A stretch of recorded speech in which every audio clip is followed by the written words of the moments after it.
Hello, everyone. Welcome to this week's episode of Entertainment Expansion. We're your host, Tyler Callahan and Mike Ferrante. Mike, how you doing? Absolutely chilling, Tyler. I feel like I'm living in a different generation. Yeah, well, different generation, different year. Man, it's a good year when It Edgar Wright is releases a movie. always good year when Edgar Wright brings Uh, something to the table. First one in, I believe, 4 years, right? 4 or 5 years? No, 3 to 4 years. Yeah, it's been a while.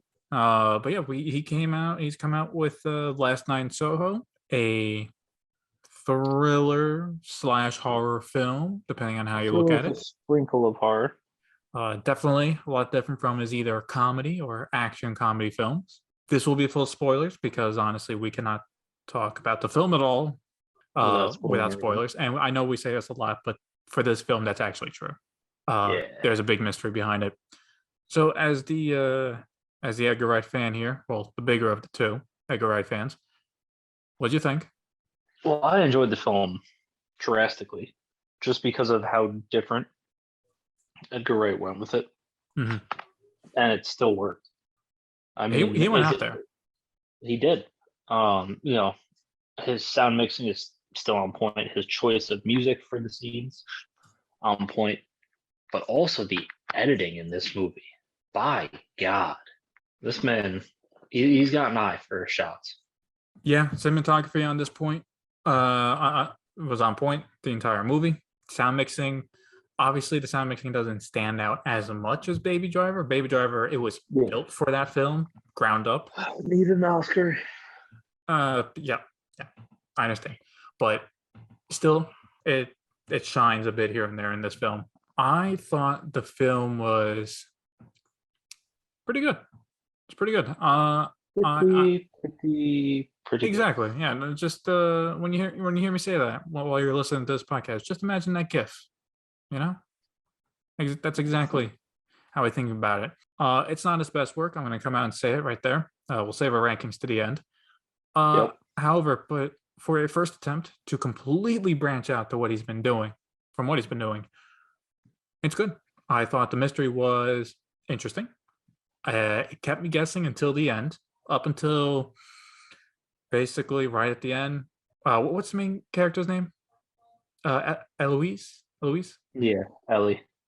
Yeah, when Ellie goes back and wants to grab her things, and the landlady is there getting her tea, and just a quick glimpse of looking at the mail, you see the lady in Sandy's original name, or allegedly one of her names.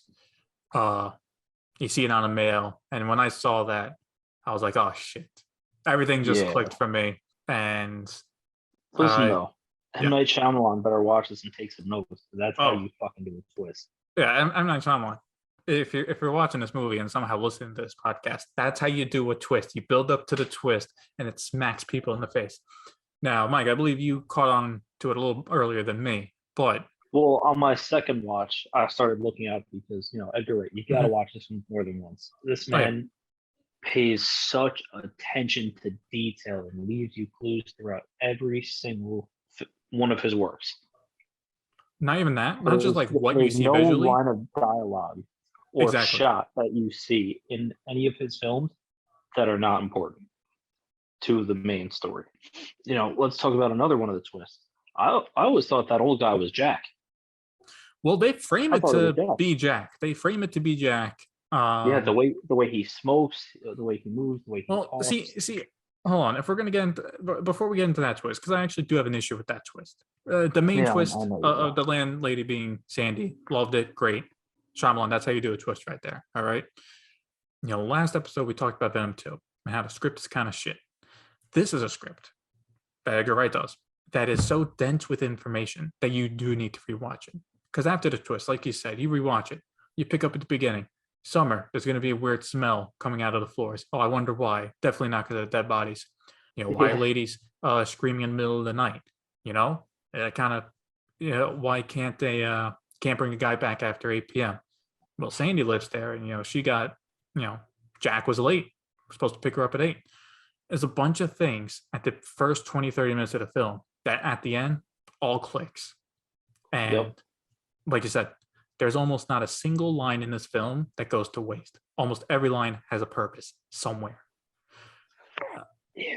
Every Now, shot, everything. Even like when she was going through the newspaper clippings when she was trying to find like dead women to find Sandy's actual name, mhm, like reports of her being killed. The only things we ever saw were male disappearances. I didn't Like, pick up on that the first time. I was like, oh wow, there's no women disappearances or nothing with Sandy. That's because the film builds you up to that. You're looking for women and you're looking for Sandy. And I yep, didn't. because Mhm. Sandy is presumed dead at a certain point in the film. Yes.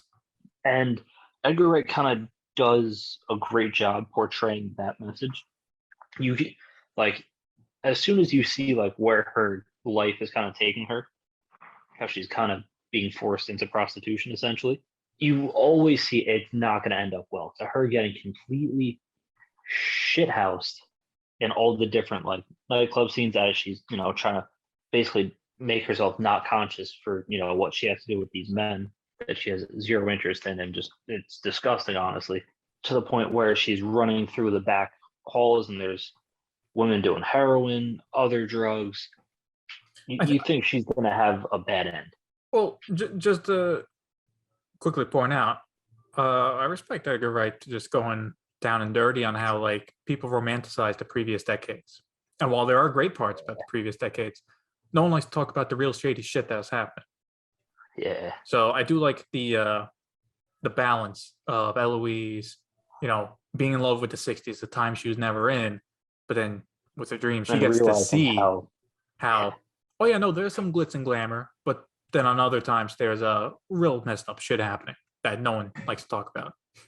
I mean, still happens today, but just always something when people are nostalgia for a period. Are you really nostalgia for a period or for just a certain thing?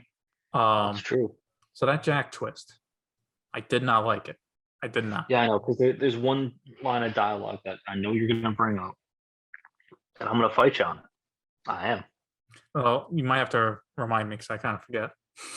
When we talked about this film prior, you said it was when Jack said, I knew all the girls. I'd like to think I looked after them, and sometimes I had to keep them in line.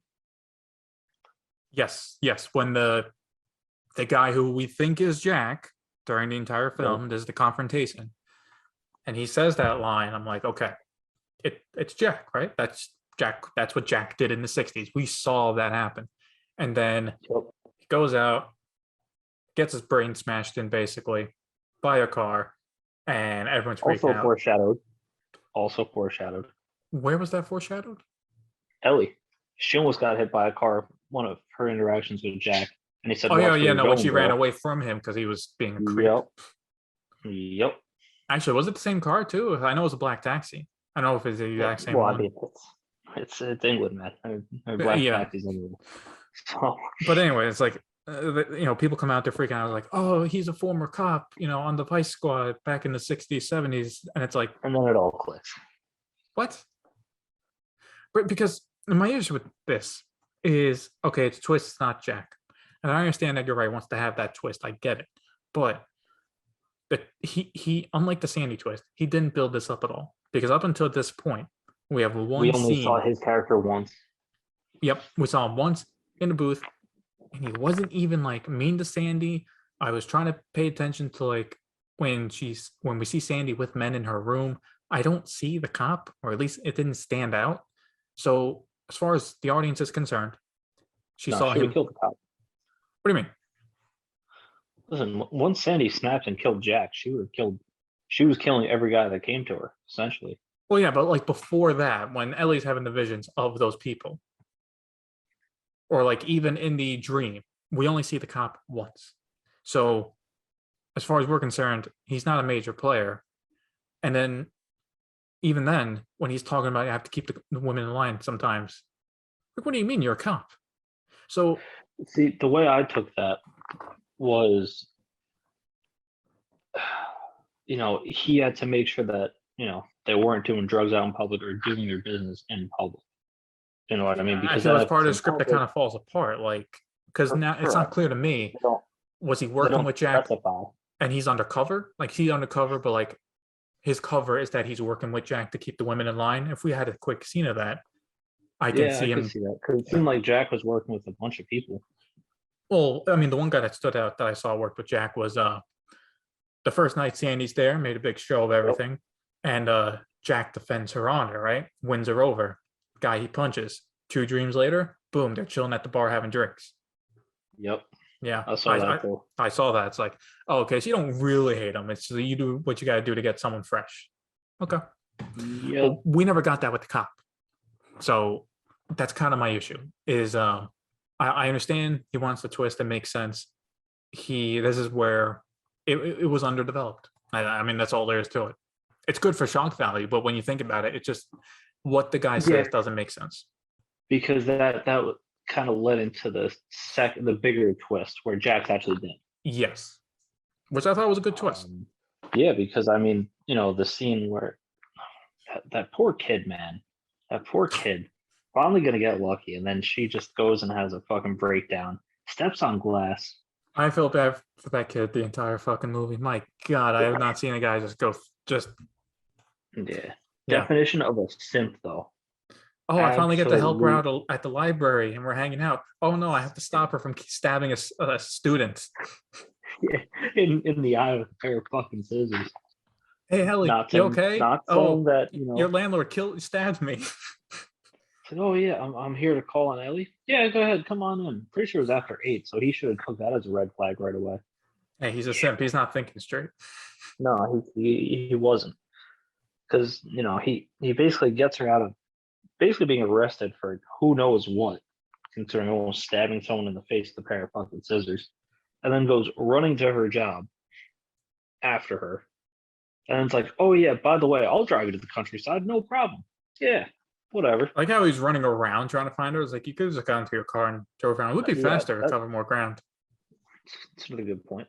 Because she booked that at that library and went down a few blocks. She definitely did. Look, you bring up stabbing the students. Like, I mean, that one student may deserve it. I mean, that one student did deserve it.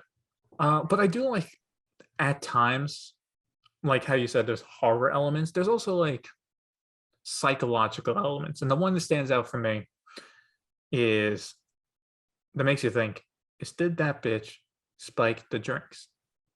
Yeah. Because Edgar Wright points, like he focuses on the drinks first, they drink them. And when she goes to the cops and they ask her, she has the flashback to the drinks. But she says she doesn't. But I'm curious because it's only after the drink that things get real, real bad, where she's seeing them while she's awake. So is it because it was always going to get that bad, or was it because the drink made it worse? It's possible the drink made it worse, but also I'm kind of going back into because she was entering that realm through dreams, right? Yes. That's also never really explained, but hey, fuck it, who cares? I was kind of fine with it because they just said straight up at the beginning of the film, she can see people. Like she has a special ability. Fine, you explained it to me. All right, I'll just roll with it. So I guess the way I thought of it was, because she was kind of forcing herself not to sleep again because she doesn't want to go back, and Do you think it was just an exhaustion? It was pushing it. I think it was micro sleeping. When you're so sleep deprived, you kind of enter these micro sleeps. Kind of what the remake of Nightmare on Elm Street brought into the franchise, and then just kind of did nothing with it. Like it could. It's a very real element because that would explain why she's having these lapses, like from the dream world into hers. Well, that kind of brings into my one other main negative about the film is there's no rules to these ghosts, and it kind of bugged me. There ain't. The beginning, the first half of the movie, it was fine. It's simple. It's anything can happen. If it's in the dream, it plays out. You wake up, you're good. Then after the club scene, but it's not like really. Well, because even when there's also another thing about the dreams too. Sandy, Ellie was Sandy in the first dream. Yeah. Right. Mm-hmm. She even had the hickey from Jack. Oh yeah, actually, So, I forgot about that. That actually furthers my point too. How does that count? You can bring, so it's kind of like Nightmare on Elm Street. Yeah, but then okay, so the dream happens fine, but then stuff that happens in the dream, a passenger, and not her. Yeah, but then you have other stuff like Okay, so when Ellie is not Sandy, like when she meets the cop, right? She bangs on the glass and she breaks through the glass and then pulls her out. It's like, well, clearly that didn't happen in real life. That didn't happen in the 60s. So what actually happened?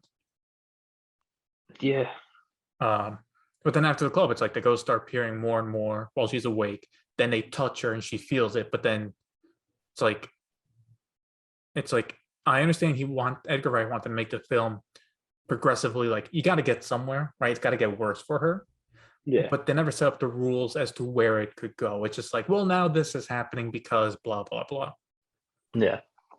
Like I would be Um, fine with your micro sleep theory if that if was they mentioned, explained it, if they explained it. Like if they showed her physically get more exhausted, and they showed her trying, like if they showed her experiencing micro sleep more, or specifically say it, then I can go along with it.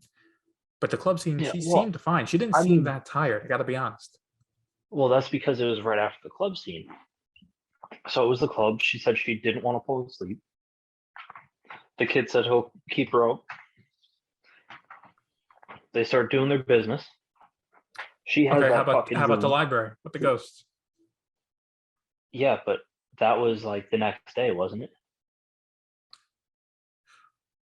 She was It was awake in like the bathtub it, it that was night. like the that was like the next night or some shit because she goes to her class the next day. Guarantee you she didn't sleep because how do you sleep when you think you just watch someone get stabbed Well, to no, death? they show that. They showed when it progressed to daytime, the camera pans over from the bed to the to the bathtub. She's just there sitting Yeah. awake.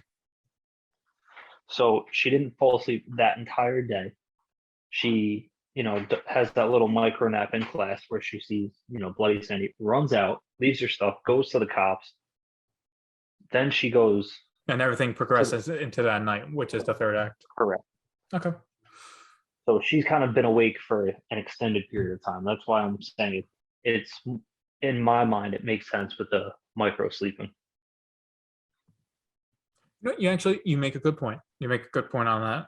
But see, that's something I But think you the have to audience know what then, you have to know what micro sleeping is and be familiar with it.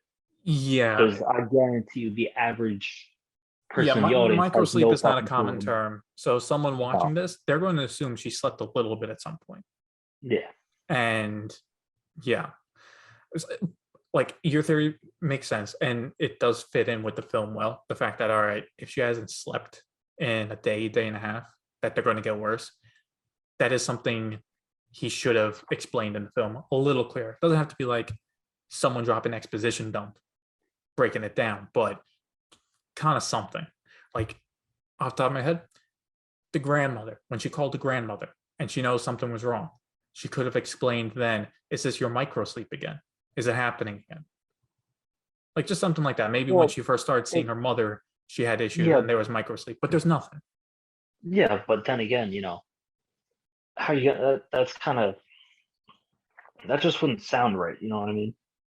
Because No, up until this point, it seems like this girl's had no problem sleeping with sleep because she could see her mom, yes, but it was more a comfort thing than yeah, no, it was a comfort. It horrific. wasn't scary. So I don't think, and even in the beginning, she couldn't wait to go back to bed, and she passed out instantly. So she get back to the dream world. It didn't start happening until bad shit started happening to Sandy. That's when she started not sleeping. So I don't think this is like a reoccurring thing where she has issues with micro sleeping and staying awake for days on end. I think No, that's but more of it. I do wonder since her grandma knows about the ability, I wonder if there was ever a bad time. I don't know. Like they make it clearly where she knows it and she knows she can see the mother. I don't know. Yeah, But at this point now we're just rewriting parts of the script. pretty much. Yeah, one thing I will say, Edgar Wright really loves excess blood effects Yeah, with because you stab at saw the in end. Shaun of the Dead, Hot Fuzz, World's End not so much because it was all blue blood. I don't remember it too much in Baby Driver because that was a little bit more of a grounded movie. But What about when Jamie Foxx got stabbed with a like metal pole? It was a little bloody, but not like out of yeah, like so much. Yeah, I don't think it was as much as a single knife wound from that poor simp. That poor simp. Yeah, no, because it just kind of gushed out of him like the minute he got stabbed. Yeah, no, Not even like, not even on the retraction of the blade. It was like when it went in, just everywhere. because of course, when you stab someone, that's exactly what happens. That's what he did. So yeah, but that leads me to another scene that I thought was kind of awesome. The Once again, the micro sleeping. Ellie backing up from the stairs from old Sandy / young Sandy, going back and forth, swiping at her with a knife. It was a little bit more, you know, it's obviously more stylized because if she was really gonna try and stab her, she would not have been doing, you know, slicing and stabbing motions like she was doing. Mm-hmm. But it made for a really cool looking scene. Yeah, and that's what Edgar Wright does best. You're goddamn right, bud. All right, well, it's a yes from me. Forgetting the recommendations. It's a great watch. We did say it has horror elements. The horror elements are pretty light. You know me. Yeah. I'm not a big horror guy. I wasn't really scared at all. No, It's not I a mean scary movie. that's why I said it was like a sprinkle of horror elements. Yeah, exactly. I wouldn't go ahead and call this a horror movie, which I think I would. I'd call it a thriller. Studio. Yeah. That's what the studio was having trouble with on how to market it. Come on, Universal, get your shit together. They should have just marketed it as a thriller. Like fuck it. Like I don't know why they were trying to, because when it first came out, they said he was doing a full blown horror movie. But that's just not. Yeah, that's not the case. It's not the case. It's a thriller with some horror elements. That's it. That's how you should have advertised it. Would have worked better in the long run. It's a shame this movie really didn't get recognition in the box office because it is a fantastic movie. But yeah, you know what? I won't recommend watching this movie. No, I'm just fucking kidding. You guys need to see this fucking thing. This thing okay, good. Awesome. I was going to ask you, can you just repeat what you just said? Yeah, no, this movie's great. But Tyler, let me ask you this.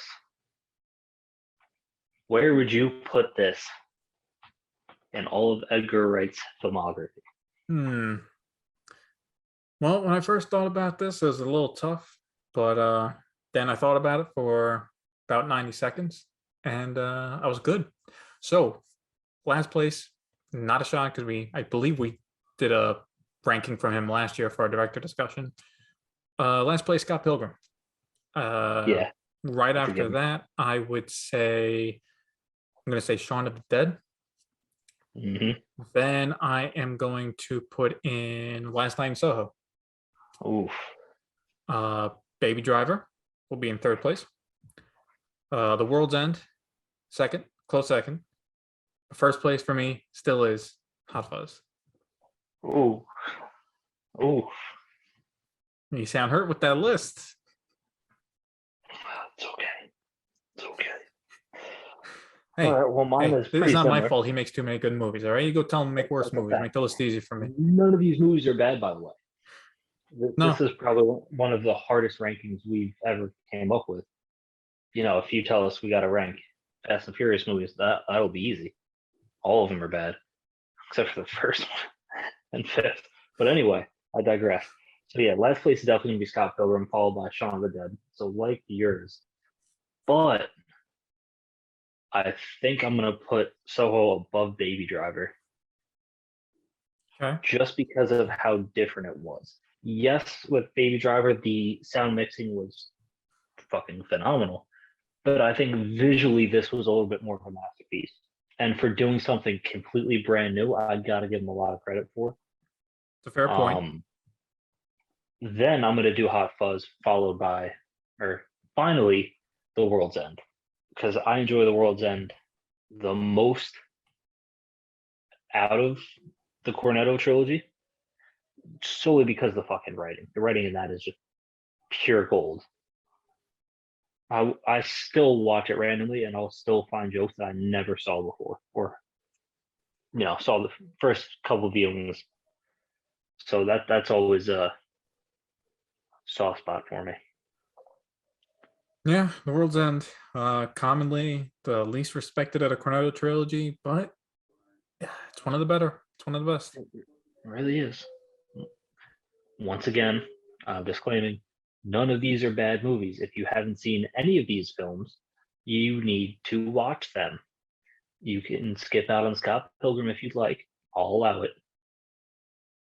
But you need to see the rest.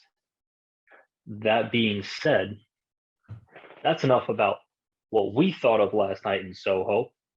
We want to know your thoughts. Are you planning on watching it? Did you watch already? What did you like? What didn't you like?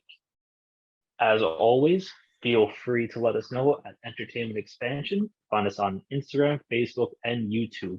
And while you're at it, why don't you guys give us your ranking of Edgar Wright's films? As always, thank you for listening.